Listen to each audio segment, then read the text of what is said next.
ဝန်ထမ်းမျိုးသားတဦးဟာသူ့ရဲ့အထက်လူကြီး boss ရဲ့ကော်ဖီနဲ့ပတ်ချင်းကိုခံခဲ့ရပါတယ်။အဲ့ဒီနောက်မှာတော့သူဟာထူးဆန်းစွာနဲ့ပဲ boss ရဲ့ခန္ဓာကိုယ်အတွင်းကနှလုံးခုန်နေပုံကိုခရက်ရိုက်ထားသလိုမျိုးအတိုင်းသားမြင်တွေ့လိုက်ရပါတယ်။ဒါဟာသူခရက်မျက်လုံးစွမ်းအားရရှိသွားတာပဲဖြစ်ပါတယ်။သူဟာချက်ချင်းပဲအလုပ်ကနေထွက်စာတင်ပြီး boss ကိုလည်းပညာပေးခဲ့ပါတယ်။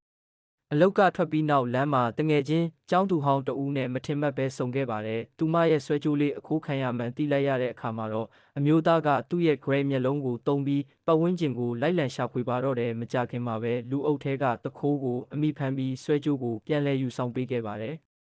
နောက်တစ်နေ့မှာတော့အမျိုးသားဟာသူ့ရဲ့စွမ်းအားကိုစမ်းသပ်ဖို့ကြောက်စိမ့်စည်းကွက်ကိုရောက်သွားခဲ့ပါတယ်။သူဟာ grey မျက်လုံးနဲ့ကြည့်ပြီးအဖိုးတန်ကြောက်စိမ့်ရတနာပုံးကွယ်နေတဲ့ကြောက်တုံးတုံးကိုရှာတွေ့ခဲ့ပါတယ်။ဆိုင်ရှင်ကသူ့ကိုလူသစ်အမှတ်နဲ့$8000တောင်းခဲ့ပေမဲ့သူက$900ထက်မပိုကြောင်းပြောပြီးဈေးစစ်ကဝယ်ယူခဲ့ပါတယ်။ကြောက်တုံးကိုဖျက်လိုက်တဲ့အခါမှာတော့တကယ်အဆင့်မြင့်ကြောက်စိမ့်ဖြစ်နေတာကြောင့်$3သန်းနဲ့ပြန်လည်ရောင်းချလိုက်ရပြီးသူဟာချက်ချင်းပဲတထေးဖြစ်သွားခဲ့ပါ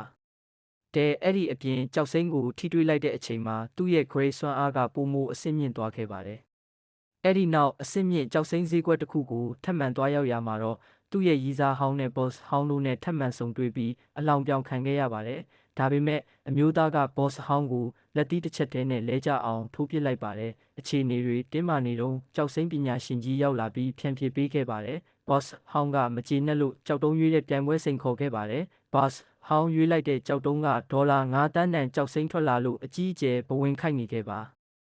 ဒါပေမဲ့အမျိုးသားကတော့တည်ငြိမ်စွာနဲ့ပဲသူ့ရဲ့အဆင့်မြင့် grey စွမ်းအားကိုသုံးပြီး$10သန်းတန်ကြောက်စိမ့်ကိုရွေးချယ်ကပြိုင်ပွဲမှာအပြတ်သက်အနိုင်ယူပြီးမီလီယံနာတထေးကြီးဖြစ်သွားခဲ့ပါတယ်။ဒါပေမဲ့ဇလန်းအဆုံးမှာတော့တငယ်ချင်းဖြစ်သူအမျိုးသမီးရဲ့ဆွဲကြိုးကထူးဆန်းစွာပြန်လဲပူနွေးလာခဲ့ပါတယ်။အမျိုးသားက grey မျက်လုံးနဲ့ထပ်မံကြည့်ရှုစစ်ဆေးလိုက်တဲ့အခါမှာတော့